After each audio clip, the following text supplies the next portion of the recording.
Hello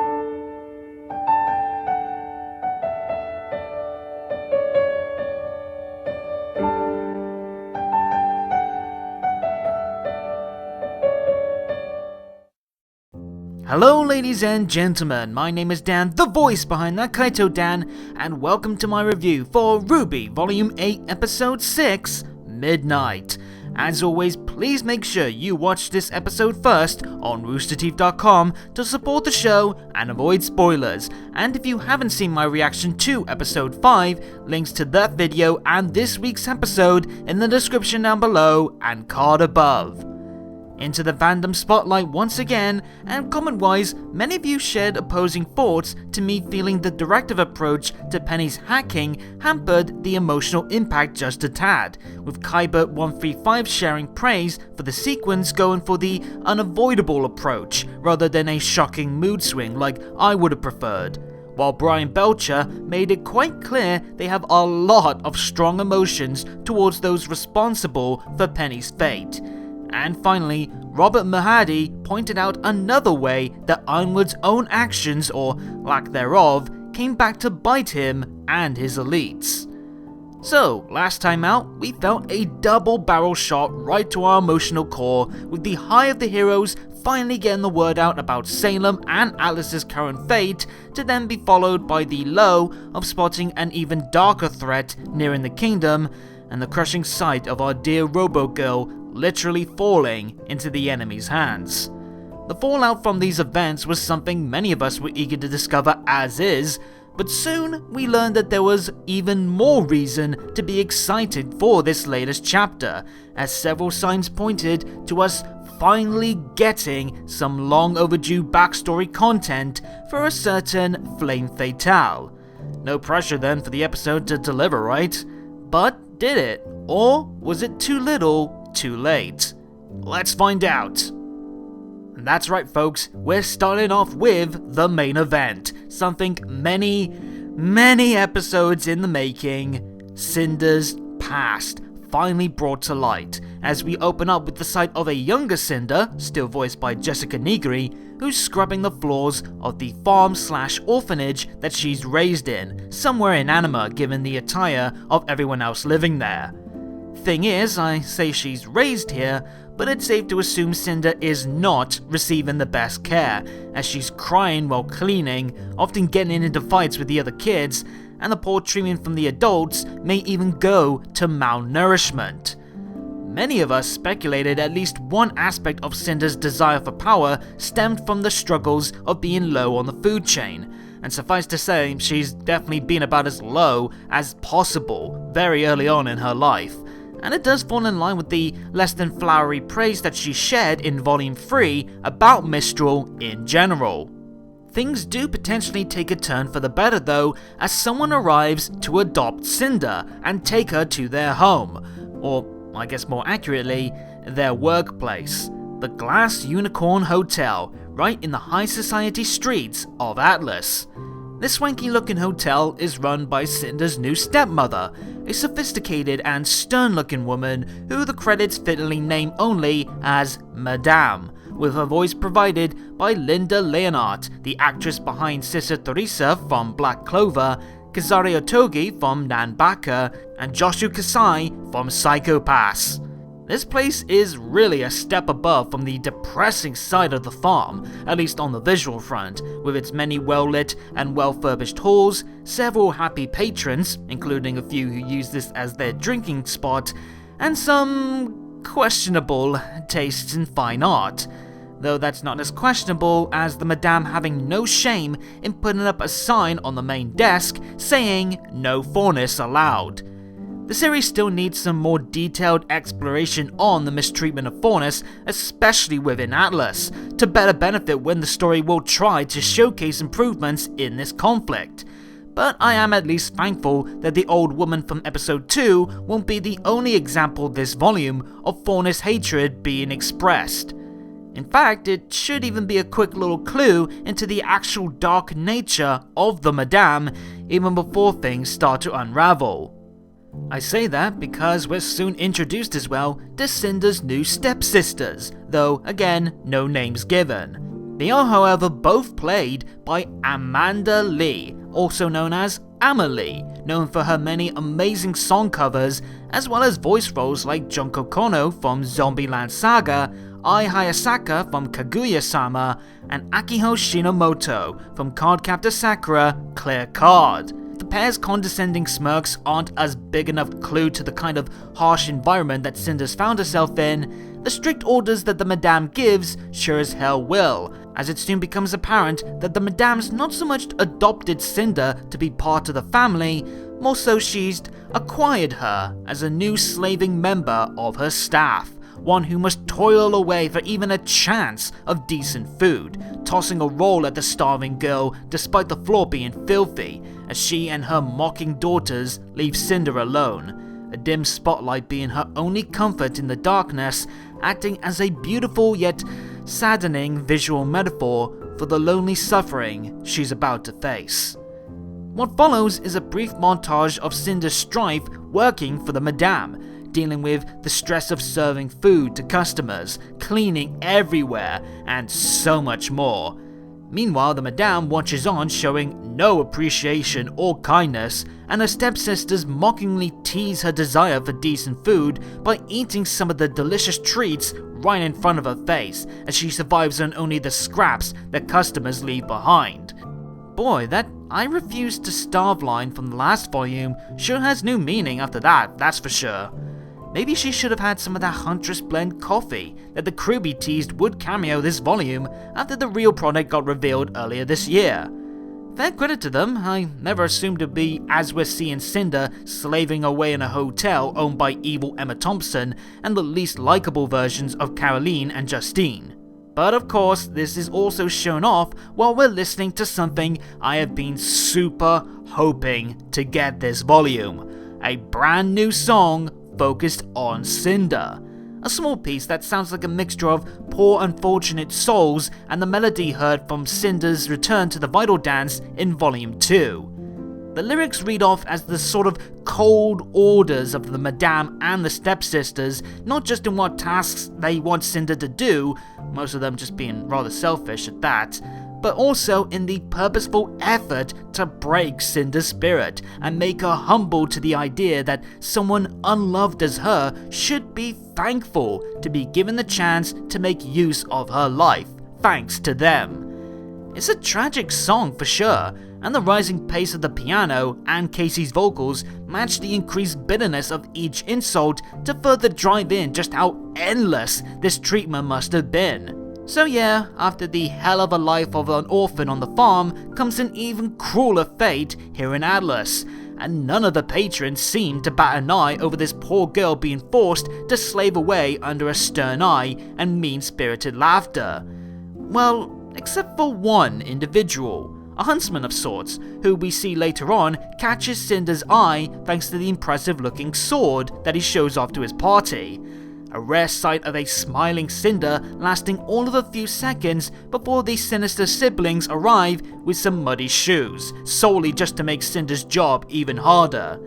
This, understandably, leaves Cinder steaming, and that turns literal as perhaps for the first time in her life, her scorching caress semblance heats up the suds of her brush and creates a steam explosion when she chucks it in a rage, earning shocks and glares from everyone in attendance, including the Madame.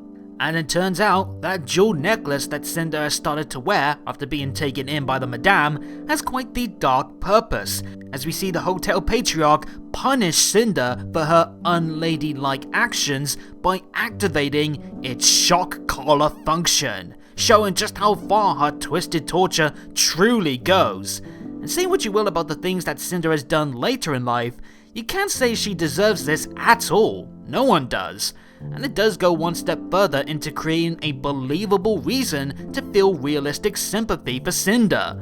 It's not just her being low on the food chain, it's everything that those with control of her life did to try and keep her there, even if it meant putting her under intense physical and emotional pain.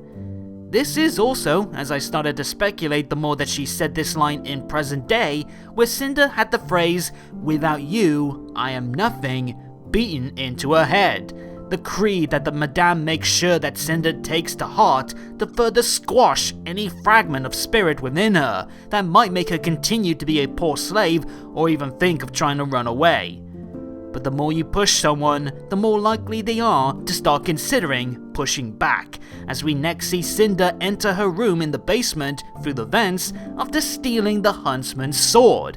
And no need to take too long to assume what she might have intended to do with that blade. However, the huntsman had followed her, his name being Rhodes, and his voice provided by Christian Young, a broadcast PA and editor at Rooster Teeth, as well as the voice of the lead villain in the new Red vs. Blue series, Agent Zero. The good news though is Rhodes isn't here to fight. He doesn't even retaliate when Cinder picks up one of his maces when he tries to show he is coming in peace, instead catching the strike thanks to his metal skin semblance, which seems to suggest that he's partially inspired by the giant metal statue, the Colossus of Rhodes in Greece. I say partially because he may also be inspired by one tale of RWBY, a Greek slave girl that is often seen as one of the earliest versions of the Cinderella type story. The huntsman has seen Cinder's unfair treatment, and while he understands her reasons for wanting to force a change for the better, he wants to intervene before she tries to do so in a way that means she would have to run from her problems forever. And once he sees that Cinder envies the freedom the life of a huntsman has given him, Rhodes sees a different, road that she can take. If this 10-year-old wants to be a huntress too, then over the next 7-ish years, he will train her. So by the time she's old enough to leave this place without the Madame's permission, Cinder will be ready to take the academy exams. It's quite wild to think that Cinder, at one point in her life, wanted to become a huntress, while in present day she absolutely despises them. And it does give her dynamic with RWBY a small but unique little layer to it that I quite enjoy. Both girls wanting the huntress life to either help the world or help themselves, though only one of them will reach their goal, while the other, we'll get to that soon enough. A few years go by as we see the two train, and Rhodes' appearances are the only joy in Cinder's life at this point, as she still faces the cruel treatment of the Madame. And soon enough, Cinder even earns her own sword similar to Rhodes, with only a few more years to go until she's old enough and skilled enough to soon earn her freedom. But this wonderful dream come true nears the midnight hour, as one day the stepsisters alert their mother to the sword they found in Cinder's room, the pair no doubt eager to see Cinder facing some more punishment. And when Rhodes later arrives and hears a ruckus in the back, he discovers that things have met a grim fate. Cinder, perhaps in fear of the Madame robbing her of the sword and her only hope of breaking free, finally reached her breaking point, and by the time Rhodes arrives, the sisters are already dead, and the Madame is desperately gasping for air as Cinder lifts her off the ground by the throat one-handed, even while she's still being shocked. She repeats the quote from before, agreeing that she is nothing without the Madame giving her direction. But that ends today. Now the only way the Madame will impact Cinder's life moving forward is as a reminder of what she used to be and the fuel for her desire to live a free life that's hers to decide, no matter the cost. And Cinder finally rids herself of the Madame's cruelty by crushing her throat. Jeez. What a brutal moment, full of mixed emotions.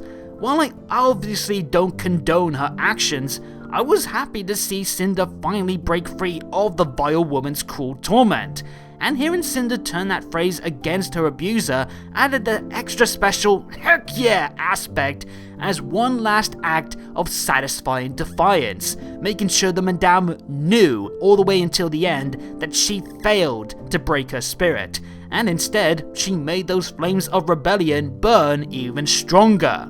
and yet that happiness is unmatched by their sadness as Cinder turns to Rhodes with a broken smile and a crack in her voice, believing that with the Madame gone, she doesn't have to run anymore, when, sadly, it's quite the opposite.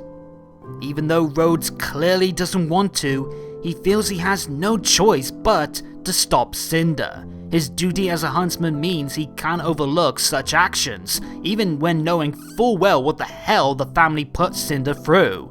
Rhodes is clearly a man who values the law that huntsmen like himself are led to follow, perhaps too well, in the same vein as Clover and how he was loyal to a fault in following orders by the book in spite of his own feelings on the matter. Rhodes reckons that fighting Cinder is a better approach to handling the situation than talking to her about what happened and why it's not a good thing. And you can tell by the brilliant work done on Cinder's facial expressions just how shocked and betrayed she feels, seeing her mentor, her friend, practically the only father figure she's had in her life and the only person who actually gave a damn about her, now become the newest hurdle stopping her from finding freedom. So, after a brief pause of silence, save for the midnight bell, the former master and student come to blows as another song plays, though with a bit of a twist. At first I thought it was just the next part of the song that we heard from earlier, but it's actually an already released track from Casey's band OK Goodnight called Awake, and I absolutely love it. The aggressive guitar matches perfectly with the anger in Cinder's emotions and strikes, and even as a song that's not as stitched to the core of RWBY as other vocal tracks featured, the lyrics do still have some kind of fitting element to the core themes of Cinder's rage towards the world and now Rhodes for leaving her to suffer in silence for so long, as well as constantly having to fight to have her innocent wish to be happier become true. Even as a pseudo-RWBY track, this has swiftly shot up the ranks as one of my favourite songs heard in the series, and I highly recommend that you do check out the full version on OK Goodnight's latest EP. Hopefully we'll hear more of the band in the future too, as their particular style of rock fits in well with Casey's more RWBY-focused pieces, while still having some freshness and different flavour to its composition to give the series something new, much like how last volume had many different guest singers. Back to the fight itself, and I adore how, if you compare it to some of the training segments we saw earlier, it starts out very much like that, Cinder on the attack while Rhodes plays defensive. Only now with Cinder practically fighting for her dream, she goes one step further by mixing in more ruthless and cunning moves, like grappling a throat slice attempt, or using her semblance to harm Rhodes' metal defenses, and even playing dirty by using flour to mask snatching the other blade. Essentially, this is the first time we see the fighting style that Cinder makes her trademark moving forward, and I love that it all stems from a place of emotional motivation, not because she's now becoming a bad guy. She's up against a pro huntsman, someone who taught her all she knows about fighting, and with so much on the line, naturally, Cinder would need to fight differently than what Rhodes would expect of her, and her desperation means no holding back or fighting fair. But even when Cinder is able to break Rhodes' aura, the pro is still one step ahead. His blaster maces give him the ranged advantage, and once he too is no longer holding back, it's not long after until Cinder is presumably knocked out, the man disarming himself and reaching out to her prone body, perhaps as a mixture of regret and concern. But alas, the fight isn't over, as Cinder wakes up and stabs clean through Rhodes, and with his last act, he sorrowfully pats Cinder on the head one last time. Deep down, he still cared for the girl, and even as he dies, you can imagine that he does still wish for her to live her life free without having to run or fight anymore. Alas, he passes on, and Cinder finally ushers in her new lease on life by breaking the necklace, revealing as well just how much those bonds hurt her skin, not just her spirit. And with a tearful smile to the moon, she finally feels free. Perhaps not free to live peacefully, but still free nonetheless. Oh boy, what a trip that was. And that's only the first half of the episode. Nevertheless, what a first half it was. Though, just like last episode's emotional highlight, I do want to start off by touching on some negatives, or at least elements that I can see a few bumps in. Aside from the obvious and long-stated complaint that we should have had some crumbs of Cinder's past long before now, one aspect that I can understand people having issues with is how much Cinder's past is in line with the common elements of the Cinderella tale. Obviously, most of the RWBY cast borrow from their inspiration to varying degrees of scale, be it in their looks, personalities, their story beats, and so on. However, Cinder's past sticks the hardest to her illusions past, with Cinder also being submissive to a cruel stepfamily. And for some people, that could be a bit of a letdown, waiting all this time to find out what happened in Cinder's past, only to learn it pretty much follows much of the same setup, at least, minus the whole triple kill. Now, to be fair, this isn't the exact same story as most versions of Cinderella, let alone the Disney version or even the more darker Brothers Grimm version. There's no ball, no fairy godmother, no glass slipper, and no prince jumping out of the window. The only familiar story portion is seeing Cinder suffer under the Madame and her stepsisters, which basically amounts to Act 1, or at least the premise of the whole tale, not the whole thing. But for those hoping for something more special akin to everyone else in the series, this still might be a tad underwhelming, and I won't deny, I myself was surprised with just how strongly it did mirror the same premise. I did also think the stepfamily themselves were kind of one note. Not to say that they needed to be majorly deep characters or anything like that, but we never got to see them be anything else save for cruel people, and the lack of genuine names also creates a slight aura of them being nothing more than obvious plot tools more than outright characters.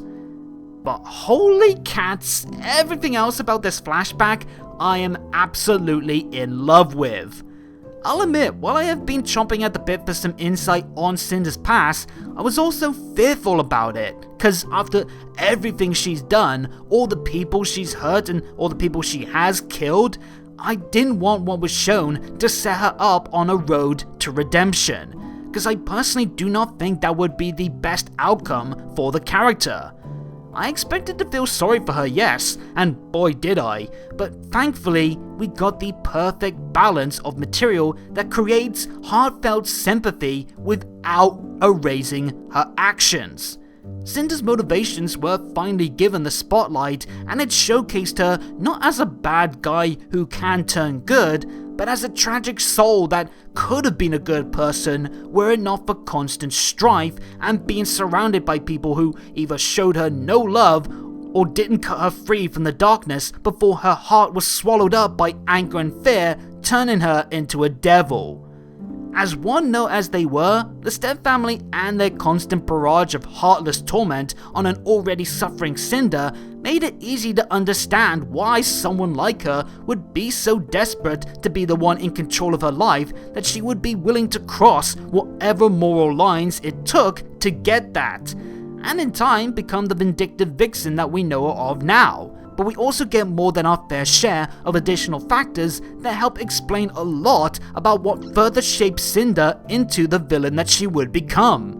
I already mentioned the "I refuse to starve" and "without you I am nothing" lines, and how the added context helps these quotes gain new, more deep-rooted meaning that helps present-day Cinder stay motivated. But those aren't the only elements that Cinder likely adopted from her time on the farm and at the Glass Unicorn to help her stay the course even now. Her hatred for Mistral, Atlesian elites, and even Huntsman all stem from these three camps ignoring her plight, or, in the latter's case, proving to be a dead-end road, even if someone like Rhodes was unwilling to save someone from such torment just because of the laws they follow. Her fighting style, again, was also forged from her time with Rhodes, and her struggles creating one hell of a mean streak, but she also learned something from the Madame. the power and respect that can be gained by portraying a confident feminine persona with a cruel heart underneath that creates the aura of someone capable of commanding respect and fear through sheer presence alone, something Cinder had used to great effect to command the folks like Roman, Adam, Emerald, and Mercury. And speaking of her relationships with others, perhaps her biggest attribute gained from all of this, save from the desire to be free, was her understandable reluctancy to ever grow another attachment to someone again, lest they betray her. It's why she hasn't shown any genuine kindness to Mercury, or especially Emerald, in the past, and it's why even when Salem could just as easily take away the power that she's given her and the means to gain it, she has no personal attachment stopping her from acting on her own whims the moment that Salem started to hinder her, giving us a clearer understanding of why she's willing to act rogue, beyond just a blind lust for power. So much of the incredibly high emotional gold in this segment is also thanks to Jessica Negri's performance. Not only did she do a bang-up job with some very uncommon emotions and tones for the character, she did so while doing a very believable younger voice that didn't detract from delivering some truly painful lines, the best of the bunch no doubt going to her read of "I don't have to run anymore." Just the way her voice faintly shakes like she's trying to convince herself and Rhodes that she's doing the right thing by killing her stepfamily it struck my heart dead on, once again highlighting just how strong Jessica's voice work has improved over the years. There are still some questions to be had about how did she and Salem come together, but I do imagine that will be addressed later on, when the pair's divide is magnified to the point of them being completely divided. One last thing about Cinder's backstory before we move on, and it is a bit of a serious topic, so if you may be triggered by the discussion of abuse, please skip to this time on screen right now. For now, I want to make it clear to others discussing this topic to please don't try and start a narrative of saying Cinder's abuse wasn't as bad as Adam's or Mercury's or any other character of the like. Abuse is not a competition, and while you're more than within your right to compare differences in such aspects, you do run the risk of offhandedly belittling different forms of abuse if you come at the subject with that competitive approach. Even with abuse shown in media, abuse of any kind is a serious and tragic issue, and saying things like "this guy had it worse" or "they weren't scarred like this person" can create a stigma that abuse has to be an extreme case for it to be seen as a major issue, and thus those abused with less noticeable signs may feel too scared or unmotivated to try and seek help. What to you may seem like a tame example that someone you think went through worse could handle is still being showcased as something monumentally huge to the person most affected, just like it and any form of abuse feels like it is to anyone in real life. So please, by all means, discuss the differences in examples of abuse, but keep the competitive aspect out of the discussion, for the sake of those who do wish that the abuse they experience was only fictional. As we move on to the second half of the episode, we discover that present-day Cinder was brought back to Monstra by Emerald following their failure at Amity, and Cinder's not too happy about being back here, knowing full well their failure is gonna cost them once Salem finds out, though Emerald says she just wanted to help, which to the arriving Mercury is something he feels she should stop doing, especially if it means getting involved in schemes that goes against their queen. Once again trying to clue Emerald in that her loyalty and admiration is wasted on an uncaring, selfish person like Cinder, while he also dismisses Cinder's demands to leave cause, well, it turns out the dude's been promoted. Now he too is a lieutenant, much like Cinder. So now he only takes orders from Salem, and this surprises both Emerald and especially Cinder, who looks rather hurt by this news. Even with how poorly she's treated her assets, She seemingly believed that they would always remain loyal to her, and with the added clarity on her past, her reaction makes even more sense. Sadly, those brought up in less than loving environments sometimes don't know how to best treat others, and Cinder never knew constant loving support to know how to give it out in kind, thus why even with her poor treatment of Em and Merc, this does hurt her. Perhaps even more so when you think that maybe she can't quite process how someone willingly leaving a poor relationship like this so easily can happen when she herself had to fight tooth and nail for it. And as the pair leave to prepare for Salem's next call to arms, the decision to show Cinder once again by herself in a pale spotlight wonderfully encompasses how even after all these years, Cinder is still alone. Only now, a lot of that is because of her own actions. And hey, good news, Oscar Protection Squad. We get to see our farm boy again. And oh boy, has he seen better days. The poor kid's face has been turned to compost thanks to Hazel's torture. But even with all these bruises and cuts, Oscar is unwilling to let Ozpin take over, in spite of him saying it's his issue to deal with, not Oscar's. The lad believes that at least with him being in control, Hazel's beatings are manageable compared to what he would do to Oz, so he'll cope, at least for now, while also working on a way to make this whole mess work in their favor. Believing, much like RWBY does, that Salem's method of using her subordinates to strike down the kingdoms from within, one by one, is because she knows she can't take on the world all at once, perhaps they should take a similar approach. The bonded pair in agreement that being stuck here could be an opportunity to sabotage Salem's forces with some division tactics of their own. Not a bad idea considering we already know there are some conflicting emotions and responses amongst the few of Salem's numbers already. And I can't help but find the irony in these two doing the exact same as Ironwood does in learning from their enemy's strength to benefit their plans. Only while Ironwood took inspiration from Salem discarding her humanity, these two are going for the less personally damaging idea of just using division and sabotage. The only problem is, even with some of the cracks in the villain's unity, a lot of them will remain loyal to Salem. It'll be hard to turn most of them against her, like Tyrion, who is way too much a Salem simp to ever betray her. Mercury would likely stand by Salem until he feels she's no longer the odds-on favorite to come out on top, and Emerald and Neo, while most likely would want to get out, won't exactly be major losses to the villains.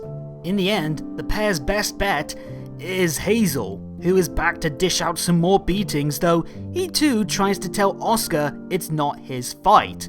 But that kindness turns to rage when Ozpin takes over, and I can't help but find it ironic again that Hazel calls Ozpin a coward for hiding behind Oscar while he takes the beating, forgetting the fact that, well, he's actually the one doing the punching himself. I don't know, just something about this scene I just couldn't help but think it's quite telling of how Hazel seems to tend to disregard his blame of a situation and pushes it onto someone else. Not just with this, but also maybe in regards to his sister's death, blaming Ozpin only for what happened so he doesn't have to deal with any guilt or shame that he may feel for what went down. In the midst of the rampage, Ozpin starts the sabotage approach by trying to reason with Hazel, accepting how the big guy feels about him, but expressing confusion over why he thinks siding with Salem is the answer, knowing full well what she's doing to the world. And that does break Hazel's temper just a little bit, at least enough for him to explain himself, believing that Salem is a force of nature, something no one can stop.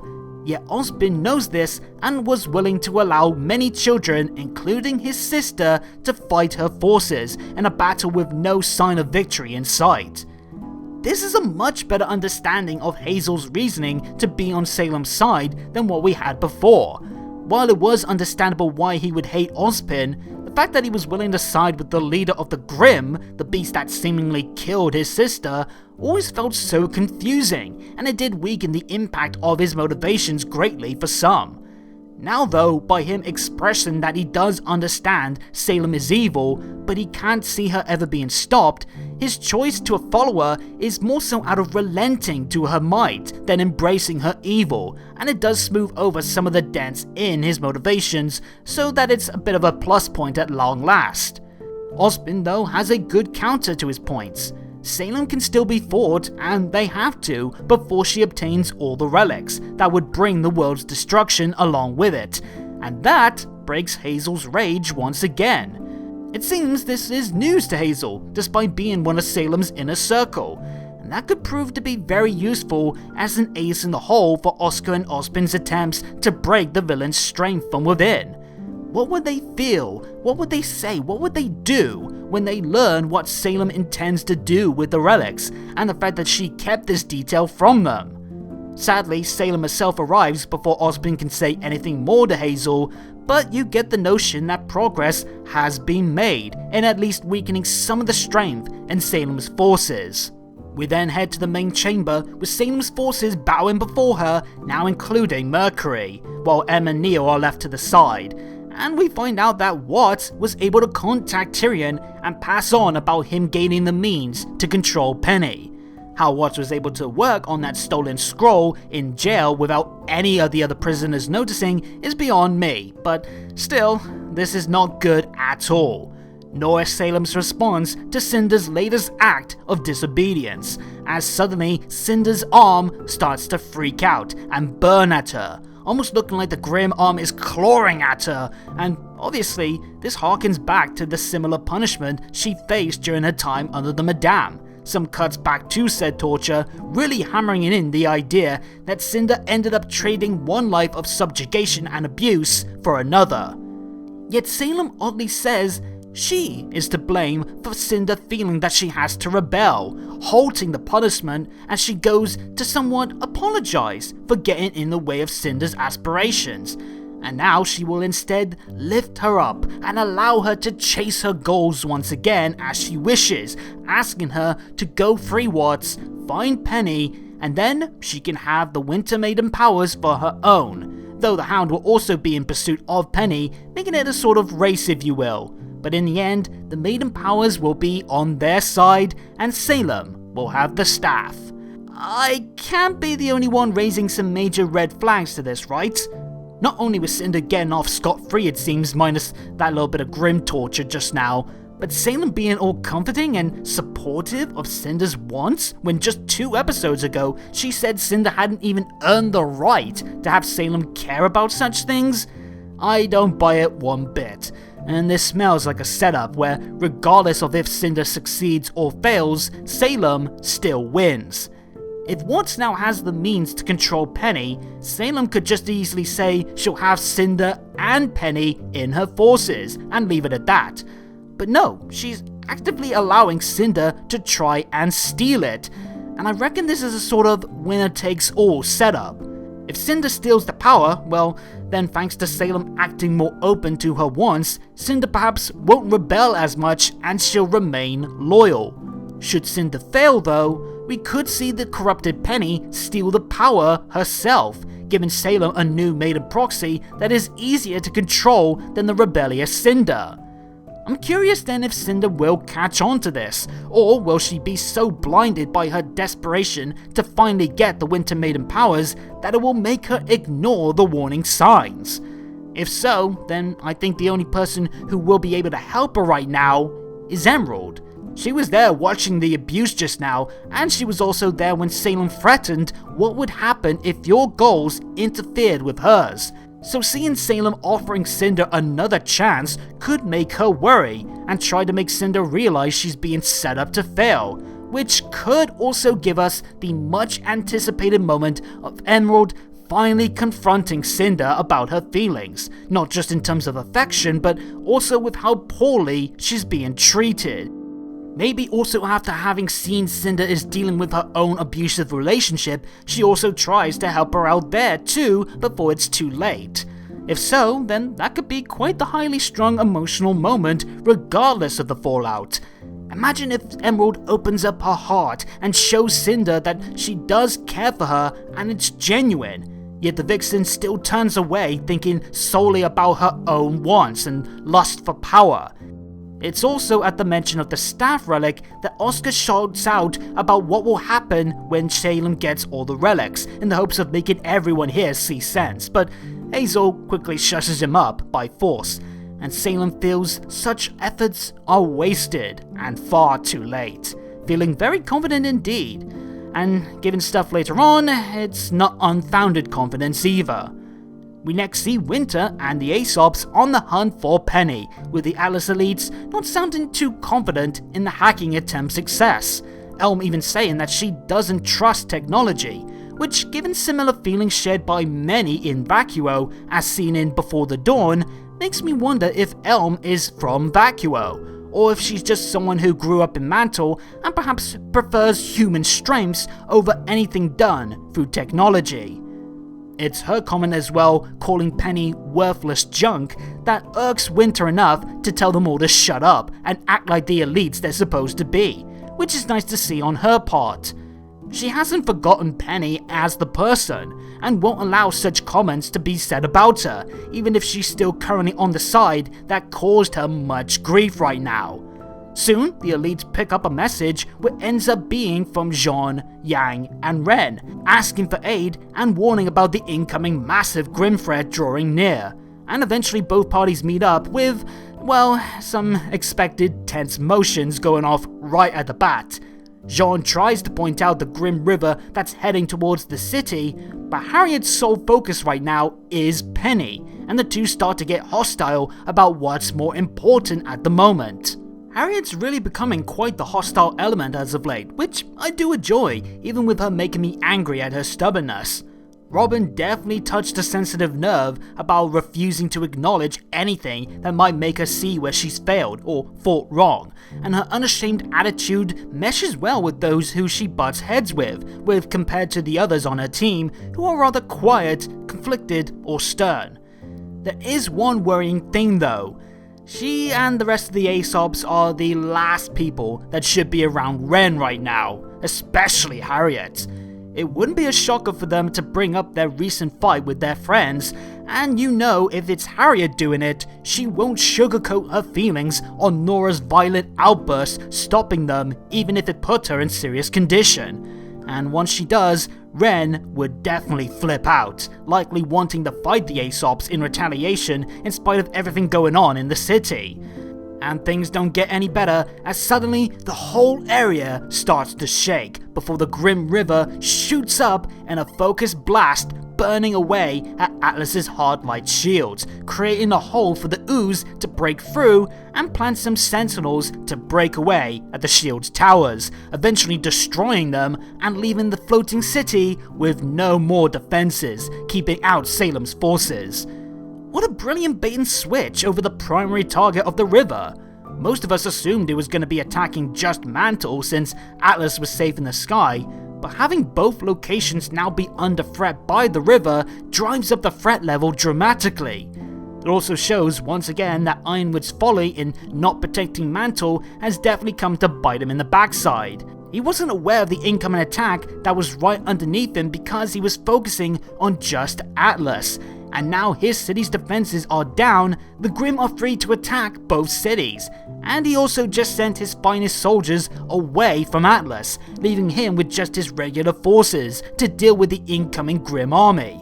And this also means that even if he was able to use the staff and send Atlas high into the atmosphere, the city no longer has protection from the affecting area, meaning he's essentially just lost his one and only plan to save Atlas. The only plan of action he had that he was willing to sacrifice Mantle and any allies for, and it just went up in smoke. Whoops! And to make matters worse, the episode comes to a close as good old Monstra parks himself right on the Atlas fields, and he baths up even more ooze that creates a giant swarm of pretty much every non-boss level Grim, including frickin' Apathy. Kind of ironic that just as the sun rises once more in Atlas, the kingdom is about to face its darkest day. Man alive, what a rush of an episode this was. It honestly felt like a combination of Volume 3's Beginning of the End and PvP, a fusion that delivered massive amounts of suspense, intrigue, and tons of dread. What's really great about this episode is that it didn't rely on just the Cinder content to be its only source of quality material. We also had the second half that did wonders for both the heroes and villains, gaining some new emotional layers to the ongoing arcs, as well as ramping up things even more regarding the fate of the cities. And in the process, it helps set the stage remarkably well for what's looking like an absolute feast of engrossing highs and terrifying lows. It's hard to tell what could happen to the likes of Cinder, Emerald, Oscar, Hazel, and so on, and with still plenty of chapters left to go, it's great to see so many appealing character arcs continue to garner such strong emotions out of me before we dive into a larger wave of chaos that I hope is balanced well with some more strong character moments. Speaking of strong character moments, that first half really was something special. I've already sung its praises enough already, but the deeper dive into Cinder's past gave me everything I was looking for in terms of reasons to care about the character without reshaping her into an ill-fitting redemption arc, and it provided an understanding of what her drive is to finally give some context to her past, present, and future actions. That helps Cinder come off as far more complex than just a power-craving villain. And every piece of the presentation was on point, and then some, to help elevate such weighty emotions and context. From the previously mentioned strong use of lighting, the sheer awesomeness of the two songs, and all the little details in the backdrops and character expressions, all making the episode shine even more. Even the concerning gripes I had in some aspects of Cinder's flashback wasn't enough to stop me from coming out of this episode feeling overwhelmed with all kinds of emotions. And considering stuff like Cinder's past, Hazel's motivations, and the Grimm's lack of genuine threat have been issues that I and many others have raised concerns about in the past, it's wild to think that a lot of these worries feel thawed out after this episode alone. It really was a gem of a chapter. And let's not mince words here, you can all probably guess what wins the episode awards for this week, though don't let that persuade you into thinking these were the only highlights. The episode did some top stuff for the likes of Oscar, Salem, and Hazel, but Cinder well and truly deserves to win the Character of the Episode award and the Scene of the Episode award as well for her marvelous flashback, finally coming good after so long craving its inclusion. And while folks like Christian, Aaron, William, and Jen were in top form themselves acting-wise, the voice acting gold star has to go to Jessica Negri for her finest work in the entire series.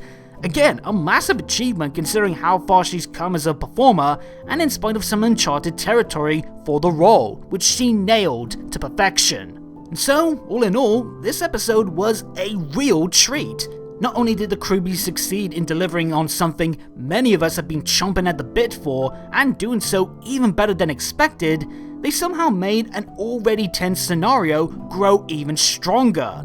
A nail-biting end signaling the culmination of Act 1 for the volume, leaving us with just one more chapter to go before we take a breather for a few weeks. And something tells me that even after everything that's come before, it might be a bit of a blessing that we're actually having a lot more time than usual to recharge after what may come next. But what about you guys? How did you feel about this wild episode? Did you enjoy the flashback? Where do you stand on Cinder as a character now? And what do you think will happen in the mid-season finale? Let me know in the comments down below, and while you're at it, hit the subscribe and bell buttons and tick the notification box to make sure you get every new video from me as they drop. And follow me on Twitter at @KaitoDan for more on anything to do with RWBY, updates on the channel, and more. But until next time, have a good day or good night, and peace out.